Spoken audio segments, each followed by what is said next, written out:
Gilbrelator Limited has imported 5,000 liters of shampoo at landed cost in Mumbai of US dollar rupees of US dollar 20 each. तो एक company है जिसने 5,000 जो shampoo की बोतल है ना वो मुंबई में मंगवाई है। यानी ये कंपनी किसकी है? ये कंपनी इंडियन कंपनी है। इसने 5,000 शैम्पू की बोतल मंगवाई है और हर एक बोतल की कॉस्ट उसको $20 की पड़ी है। यानी जो 5,000 बॉटल की टोटल कॉस्ट पड़ी होगी वो उसको कितने डॉलर्स की पड़ी होगी? वो उसको $1,00,000 की पड़ी होगी।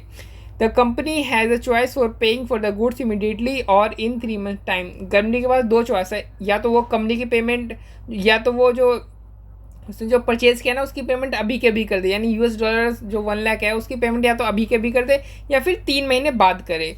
It has a clean overdraft limited where 14% per annum rate of interest is charge.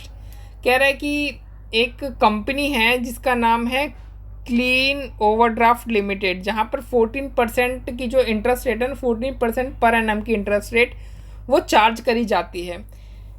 तो हम इस क्वेश्चन में इस क्वेश्चन में ICAI ने माना है कि ये जो 14% की इंटरेस्ट रेट है ना ये मार्केट की रेट है। कौन सी रेट है? ये मार्केट की रेट है। हमें क्या कैलकुलेट करने के लिए बोल रहा है? Calculate which of the following method would be cheaper to गिलब्रेलेटर लिमिटेड। कह रहा है कि जो गिलब्रेलेटर लिमिटेड है उसके लिए कौन सा जो मेथड है वो सस्ता होगा।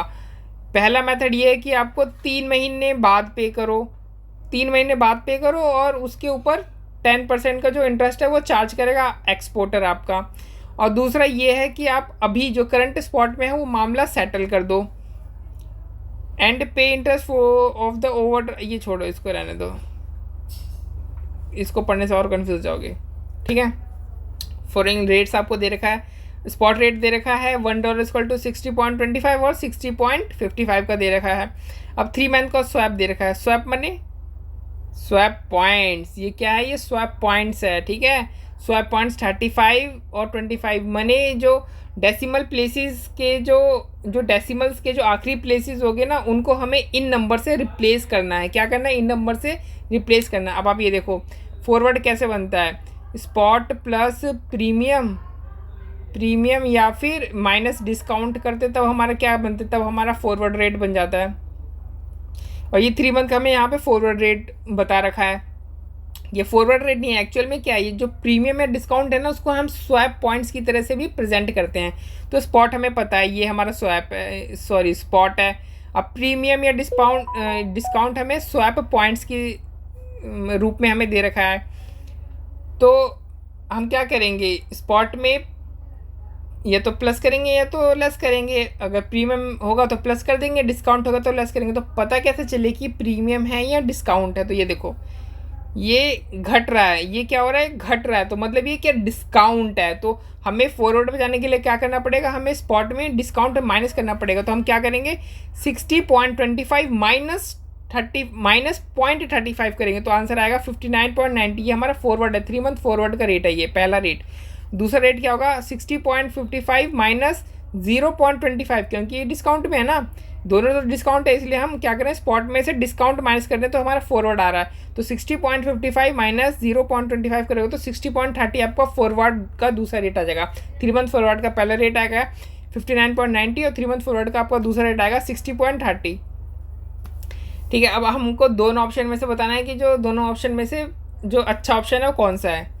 अब देखो पहला ऑप्शन तो है कि आप $1,00,000 की पेमेंट कर दो। दूसरा ऑप्शन है कि आप $1,00,000 की पेमेंट करो लेकिन 3 महीने बाद करो। अगर आप $1,00,000 की पेमेंट 3 महीने बाद करोगे तो जो एक्सपोर्टर है वो 10% का आपसे इंटरेस्ट रेट चार्ज कर लेगा। अब 10% का इंटरेस्ट रेट आपसे चार्ज करेगा तो आपको एक्चुअल में कितने डॉलर्स की पेमेंट आप करोगे? तो देखो 1 लाख प्लस 10%, वो भी सिर्फ 3 महीनों के लिए। ये 10% पर एनम क्या है? 12% के लिए, 12 महीनों के लिए। तो हमें कितने महीने के लिए सिर्फ इंटरेस्ट रेट चार्ज होगा? सिर्फ 3 महीने के लिए चार्ज होगा। तो हमें कितने डॉलर्स की पेमेंट करनी पड़ेगी? 102500 की। देखो यहाँ पे भी इन्होंने लिखा हुआ है,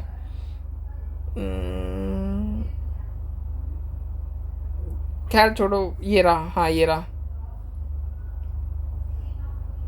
मैं दूसरे पेन से कर देता हूँ। ये देखो है ना। तो यानी अभी आप करोगे तो $1,00,000 की पेमेंट करनी पड़ेगी 3 महीने बाद करते हो और 10% पर एनम के इंटरेस्ट रेट से पेमेंट करते हो तो आपको कितने की पेमेंट करनी पड़ेगी? 1,02,500 की आपको पेमेंट करनी पड़ेगी। अब इन दोनों को आप कंपेयर कर सकते हो बिल्कुल। अगर आप इसको रुपीज़ में कन्वर्ट कर लो तो हम बिल्कुल कंपेयर कर सकते हैं। तो अगर मैं इसको रुपीज़ में कन्वर्ट करूँ तो स्पॉट को अगर मैं रुपीज़ में कन्वर्ट करूँगा तो कौन सा रेट लूँगा? 60.55 वाला। क्यों? अब देखो, मेरे को डॉलर्स में पेमेंट करनी है, मैं इंडियन कंपनी हूँ, मेरे पास डॉलर्स तो होंगे नहीं, यानी डॉलर्स मेरे को क्या करना पड़ेंगे? डॉलर्स मेरे को बाय करने पड़ेंगे। अभी कस्टमर डॉलर को बाय करेगा तो डीलर मतलब डॉलर को सेल करेगा। जब डीलर डॉलर को सेल करेगा तो ज़्यादा से ज़्यादा रेट पे सेल करेगा। तो ज़्यादा से ज़्यादा रेट कौन सी होगी? 60.55, यानी इसी रेट पे आप कन्वर्ट करोगे। तो अगर आप इस रेट पर कन्वर्ट करोगे तो आपको कितने रुपीज़ पड़ जाएगा? तो 1 लाख इंटू 60.55 रुपीज़ पर, यानी अगर आपको, यानी इस तरीके से आप इसको समझ सकते हो कि अगर आपको कि ना आपको 60.55 रुपीज़ देने होंगे $1 के लिए। आपको क्या 60.55 रुपीज़ आपको देने होंगे $1 के लिए। तो आपको $1 लाख के लिए कितने रुपीज़ देने होंगे? तो $1 लाख इंटू 60.55 करोगे तो आंसर आपका आएगा 60,55,000 रुपीज़। इसी तरीके से आप इसको कन्वर्ट करोगे तो आपका आप कौन सा रेट लोगे? 3 मंथ फॉरवर्ड वाला जब आप कन्वर्ट करोगे $1,02,500 को, तो कौन सा रेट लोगे? वही आप ज़्यादा वाला रेट लोगे। तो ज़्यादा कौन सा है? 60.30। तो कन्वर्ट करोगे तो आपका आंसर आएगा 61,80,750। तो क्या आप, अब तो ये दोनों रुपीज़ में हो गए, तो क्या अब आप इनको कंपेयर कर सकते हो? हाँ, अब हम इनको कंपेयर कर सकते हैं, बट वही टाइम वाला गैप आ गया। इन दोनों को हम कंपेयर अभी भी नहीं कर सकते। क्यों? क्योंकि इन दोनों के बीच में 3 महीने का गैप है। ये दोनों अभी भी सेम पॉइंट ऑफ टाइम पे नहीं है। जब तक ये दोनों सेम पॉइंट ऑफ टाइम पे नहीं होंगे तब तक हम इसको कंपेयर कर नहीं सकते। तो सेम पॉइंट ऑफ टाइम पे लाने के लिए क्या करेंगे? हम इसकी फ्यूचर वैल्यू निकाल देंगे। हम इसके ये जो अमाउंट है ना 0 डेज पर जो हम पे कर रहे हैं रुपीज़ में, इसको हम 3 महीने की इसकी फ्यूचर वैल्यू निकाल लेंगे। तो 3 महीने की फ्यूचर वैल्यू जब हमने इसको निकाला, ये देखो 14%, क्योंकि मार्केट का जो इंटरेस्ट रेट क्या है 14% है ना। तो जब हम फ्यूचर वैल्यू का फॉर्मूला डाल करके जब हम निकालेंगे इसकी ये इस फ्यूचर वैल्यू, तो आंसर आएगा ये 62,66,925। तो अब बताओ इसमें से सस्ता कौन है? देखो, जब टाइम वैल्यू को हम कंसिडर नहीं कर रहे थे तब हमारा ये वाला सस्ता था, ये वाला ऑप्शन 1 इस, ठीक है। ये मेरा ऑप्शन 1 है, ठीक है, मैं खुद लिख देता हूँ। ऐसे के हिसाब से चलोगे तो दिक्कत हो जाएगी। ऑप्शन 2 है ये।